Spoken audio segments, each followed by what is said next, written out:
நண்பர்களே, இன்று ஆகஸ்ட் மாதம் 30ஆம் தேதி லண்டனில் இப்பொழுது நேரம் அதிகாலை 1:40. ரஷ்யா மீதான பொருளாதார தடையை ஐரோப்பிய ஒன்றியம் மீண்டும் அறிவித்திருக்கிறது.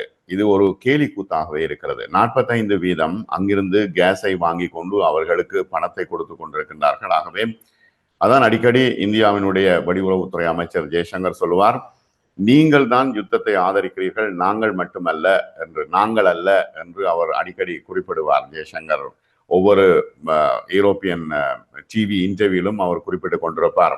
ஆகவே 46% கேஸை ரஷ்யாவிலிருந்து இறக்குமதி செய்கின்ற ஐரோப்பிய ஒன்றியம் தற்பொழுது ரஷ்யாவுக்கு மீண்டும் பொருளாதார தடைகளை விதித்திருக்கிறது என்பது கேலிக்கூத்தாகவே இருக்கிறது. ஆகவே முழுமையாக நீங்க கேஸ் அனுப்பாடுங்க, அதுக்கு பிறகு ஐரோப்பாவே இருண்டு விடும். ஐரோப்பாவில் சமைப்பதற்கு, சாப்பிடுவதற்கு, எதுக்கும் வேலை செய்வதற்குமே கேஸ் இல்லாமல் போய்விடும். ஆகவே இது ஒரு கேலிக்கூத்தாக இருக்கிறது. ஆனாலும் கூட ரஷ்யா தொடர்ச்சியாக உக்ரைன் மீது தாக்குதல்களை நடத்தி கொண்டிருக்கிறது. இரவிரவாக தாக்குதல்களை நடத்துகிறது. ரஷ்ய தாக்குதல்களில் 23 பேர் கொல்லப்பட்டு ஐரோப்பிய ஒன்றியத்தின் தலைமையகம் கூட சேதமடைந்திருக்கிறது.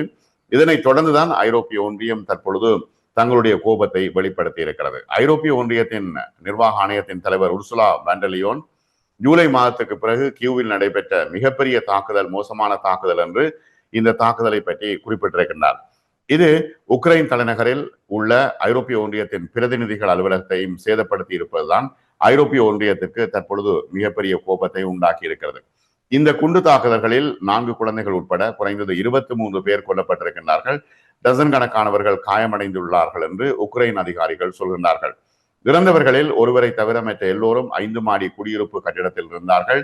அந்த கட்டிடம் அழிக்கப்பட்டிருக்கிறது. கியூ முழுவதும் பற்றி எரிகிறது. அங்கு எதுவுமே எடுப்பதற்கு இல்லை என்ற நிலைமை உருவாகி இருக்கிறது.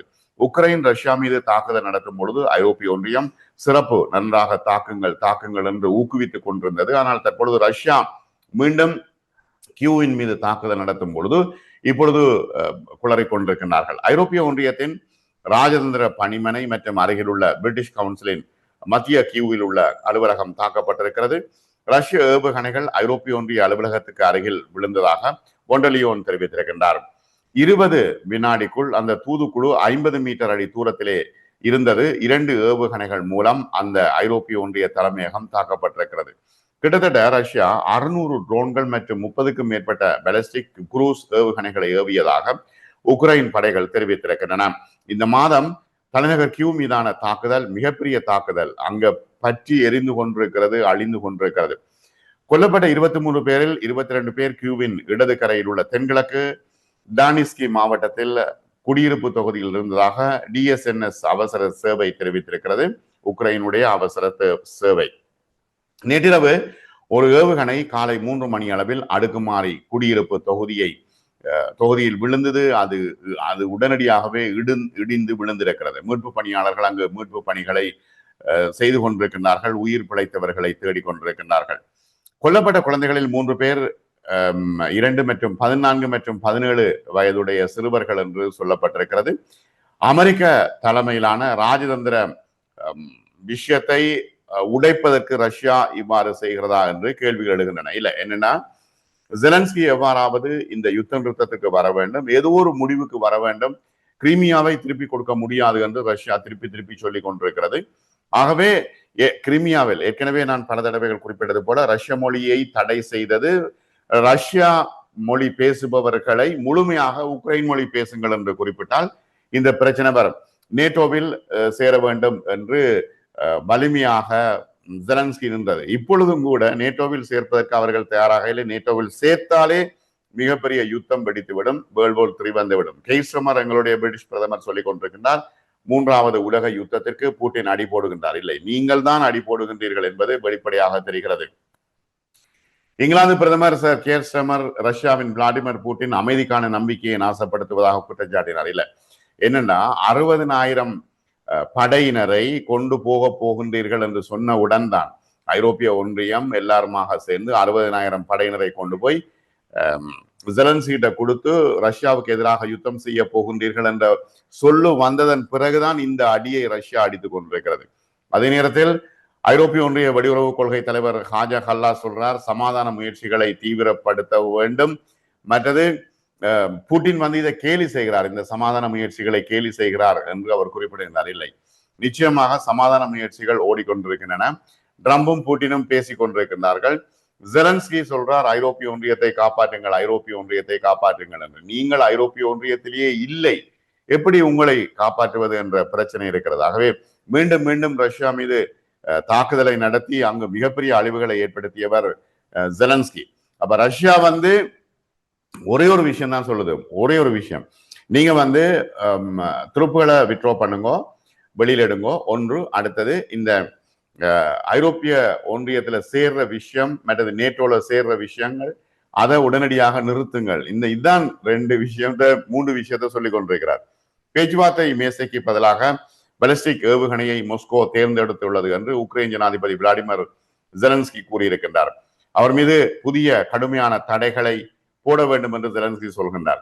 ஐரோப்பிய ஒன்றிய தலைவர்களை வற்புறுத்துகின்றார். ஐரோப்பிய ஒன்றிய தலைவர்கள் இப்ப புதிய புதிய தடைகளை போடுகின்றார்கள். ஆனால் அங்கிருந்து ஒயிலும் வர வேணும், கேஸும் வர வேணும். அப்பதான் ஐரோப்பிய ஒன்றியம் இயங்கும் என்பதில் எந்த விதமான மாற்று கருத்தும் இல்லை, அது எல்லோருக்கும் தெரியும். ரஷ்யா பேச்சுவார்த்தைகளில் இன்னும் ஆர்வமாக இருப்பதாக கிரெம்லின் மாளிகை தெரிவிக்கிறது, ரஷ்யா தெரிவிக்கிறது. மொண்டலியன் தெரிவிக்கின்றார், ரஷ்யா உக்ரைனை பயமுறுத்துவதன் காரணத்தால உக்ரைன் திருப்பி அடிக்கிறத நிப்பாட்ட மாட்டாது என்று பொண்டலியோன் தெரிவிக்கின்றார். ஆனா ஐரோப்பிய ஒன்றியத்துல கூட மிகப்பெரிய வறுமையும் கஷ்டமும் அங்க மக்கள் வாழ முடியாத சூழ்நிலையும் தொடர்ச்சியாக இருந்து கொண்டிருக்கிறது. அவர்கள் தங்களை வருத்தி தான் அவர்கள் டாக்ஸ் கட்டி கொண்டிருக்கிறார்கள். இந்த டாக்ஸை எல்லாம் உக்ரைனுக்கு ஐரோப்பிய ஒன்றியம் தொடர்ச்சியாக கொடுத்து கொண்டிருக்கிறது. இப்ப பெண்களை குழந்தைகளை குறிவைக்கின்றார்கள்னா இங்க காசால குறிவைப்பது தொடர்பான எந்த பேச்சும் இல்லை.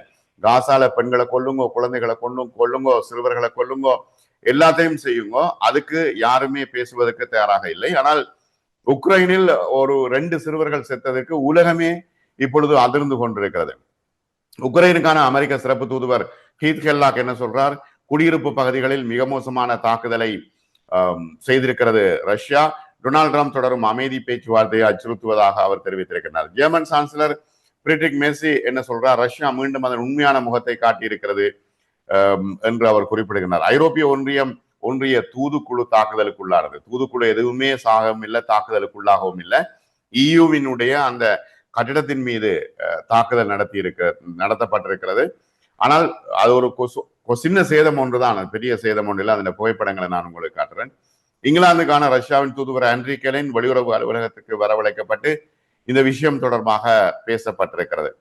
புதன்கிழமை எரிசக்தி உட்கட்டமைப்பு மீதான ரஷ்ய ட்ரோன் தாக்குதல்களால் 1 லட்சத்துக்கும் மேற்பட்ட வீடுகளில் உக்ரைன் வீடுகளில் மின்சாரம் இல்லை. 60,000 பேர் உடனடியாக வின்சியா பகுதிகள் மின்சாரம் இல்லாமல் இருக்கின்றார்கள். காசா பகுதியில மின்சாரம் இல்லை, தண்ணி இல்லை, சாப்பாடு இல்லை, ஒவ்வொரு நாளும் அடித்து பிடித்து கொண்டிருக்கிறார்கள். அதை பற்றி பேசுவதற்கு யாருமே இல்லை. ரஷ்ய படைகள் உக்ரைன் கடற்படை கப்பலையும் தாக்கி இருக்கின்றன. அதில் ஒரு பணியாளர் கொல்லப்பட்டிருக்கின்றார், பலர் காயமடைந்திருக்கிறார்கள். தானூப் நதியின் முகப்பில் உள்ள சிம்பரோப்பில் உள்ள உளவு கப்பலை குறிவைத்து ஆளில்லா வேக படகை ரஷ்யா பயன்படுத்தி, தற்கொலை படகை பயன்படுத்தி தாக்கி இருக்கிறது. அது ஒரு ஒரு சரியான தாக்குதலாக ரஷ்யா சொல்கிறது. ஏனெனில் அவர்கள் உளவு பார்க்க வந்தார்கள், எனவே அவர்களை நாங்கள் தாக்கி இருக்கிறோம் என்று. வெள்ளிக்கிழமை லத்வியா மற்றும் பின்லாந்துக்கு பயணம் செய்து கொண்டிருந்த எஸ்தோனியா, போலந்து, பல்கேரியா, லித்துவேனியா மற்றும் ருமேனியா தூதுவர்கள் அங்கு தங்கியிருந்தார்கள். அதன் காரணத்தினால இந்த தாக்குதல் கண்டிக்கப்பட வேண்டியது என்று குறிப்பிடுகின்றனர். வாஷிங்டனில் ஜெலன்ஸ்கி மற்றும் ஐரோப்பிய தலைவர்களுடன் பேச்சுவார்த்தை நடத்துவதற்கு முன்பு அவர் அலாஸ்காவில ஜனாதிபதி ட்ரம்ப் சந்தித்து இந்த பேச்சுவார்த்தைகளை எவ்வாறாவது முன் எடுத்து கொண்டு போக வேண்டும், தனக்கு அமைதிக்கான நோபல் பிரைஸ் கிடைக்க வேண்டும் என்று ட்ரம்ப் ஒரு பக்கம் பாடுபட்டு கொண்டிருக்கிறார். எதிர்காலத்தில் ரஷ்ய தாக்குதலை தடுக்கும் நோக்கில் உத்தரவாதங்கள் குறித்து உக்ரைன் அதன் ஐரோப்பிய நட்பு நாடுகளுடன் இணைந்து தற்பொழுது பேச்சுவார்த்தை நடத்தி கொண்டிருக்கிறது. அமைதி ஒப்பந்தம் ஏற்பட்டால் எதிர்காலத்தில் ரஷ்யா தாக்குதல் எதுவும் ஏற்படாமல் தடுக்கும் நோக்கில் உக்ரைன் அதன் ஐரோப்பிய நாடுகளோடு இப்பொழுது பேச்சுவார்த்தை நடத்தி கொண்டிருக்கிறது. இந்த வாரம் கியூவில் பிரிட்டனின் ஆயுதப்படைகளின் தலைவர் அட்மிரல் சர் டோனி டாராகினுடன் ஜெலன்ஸ்கி பேச்சுவார்த்தை நடத்தினார். இப்ப ஐரோப்பிய ஒன்றியமும் தாக்கவும் வேணும், தங்களுக்கு கேஸும் வேணும் என்ற மனநிலையில இருக்கிறது. ரெண்டு தோணியில கால் வைத்துக் கொண்டிருக்கிறது. ஐரோப்பிய துருப்புகளை தரையிலே ஏற்றுக்கொள்ள மாட்டோம், அதாவது நீங்கள் தரைப்படையை நீங்கள் ஐரோப்பிய துருப்புகள் வந்தால் மாஸ்கோ நிச்சயமாக வேறு எந்த வழியும் இல்லை, நாங்கள் உங்களுக்கு அடித்து தள்ளுவோம் என்று ரஷ்யா இப்பொழுது குறிப்பிட்டுக் கொண்டிருக்கின்றனர். இவர்கள் தரைப்படையை கொண்டு இறக்க பார்க்கிறார்கள், 60,000 ட்ரூப்ஸை இறக்க பார்க்கிறார்கள். அதன் காரணத்தினால் ரஷ்யா அதனை தடுப்பதற்கு மீண்டும் மீண்டும் தாக்குதலை நடத்தி கொண்டிருக்கிறது. ஆனால் பொதுமக்கள் தான் செத்துக் கொண்டிருக்கின்றார்கள். இதை பற்றி இந்த தலைவர்களுக்கு எந்த கவலையும் இல்லை. யார் பொதுமக்கள் செத்தாலும் எந்த கவலையும் இல்லை. தங்களுடைய அரசியல் இருப்பு, தங்களுடைய தேவை, இவைகளை மட்டுமே அவர்கள் திரும்ப திரும்ப சொல்லிக் கொண்டிருக்கிறார்களே தவிர பொதுமக்கள் தொடர்பான எந்த எந்த எந்த கவலையும் இல்லாமல் இவர்கள் இருக்கின்றார்கள் என்பதே இன்று நாம் பார்ப்போம். இதுல முக்கியமான ஒரு விஷயம், உக்ரைனை தொடர்ந்து ரஷ்யா தாக்கிக் கொண்டிருக்கிறது. மற்றும் பல தகவல்களோடு மீண்டும் சந்திப்போம்.